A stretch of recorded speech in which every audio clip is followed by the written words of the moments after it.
এবং আপনারা জানেন যে কোরবানির আগে আপনার বিভিন্ন অজুহাতে বিভিন্ন গরম মশলার দাম বাড়িয়ে দিয়েছিল।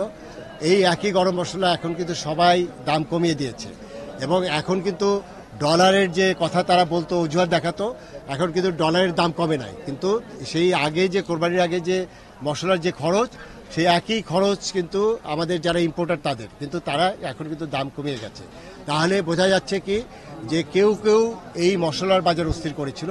কারণ হলো যে আমাদের নতুন ইম্পোর্টও হয়নি, সেই আগের মশলাই কিন্তু এখন তারা কম দামে বিক্রি করছে।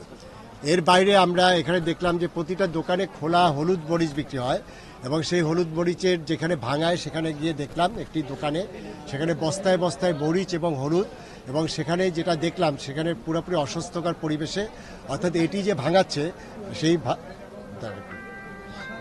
ভাঙাচ্ছে সেটি হলো আপনার ফ্লোরের মধ্যে ময়লা, এবং সেখানে কর্মচারীরা কাজ করছে ধুলা বালুর মধ্যে এটি রেখে, যেটি এটা খাদ্যদ্রব্য, এটি কিন্তু সেই ধুলা বালুর মধ্যে রেখে তারা কিন্তু এটা ভাঙাচ্ছে। তাই সেখানে এই অস্বাস্থ্যকর পরিবেশ, এবং সেখানে যেটা দেখলাম মরিচের বস্তার মধ্যে সেই পচা মরিচ, এবং সেখানে আপনার শুধু মরিচের ডাটার বাইরেও আপনার অনেকগুলো গাছপালা এগুলো পেলাম। হলুদ যেটা ভাঙাচ্ছে সেটা তার মেশিনের মধ্যে থেকে যে হলুদ বের করলাম, সেই হলুদের মধ্যে মাটির দলা পর্যন্ত পাওয়া যাচ্ছে, অথচ এটি আপনার 300 টাকায় 400 টাকা কেজি দরে বিক্রি করছে।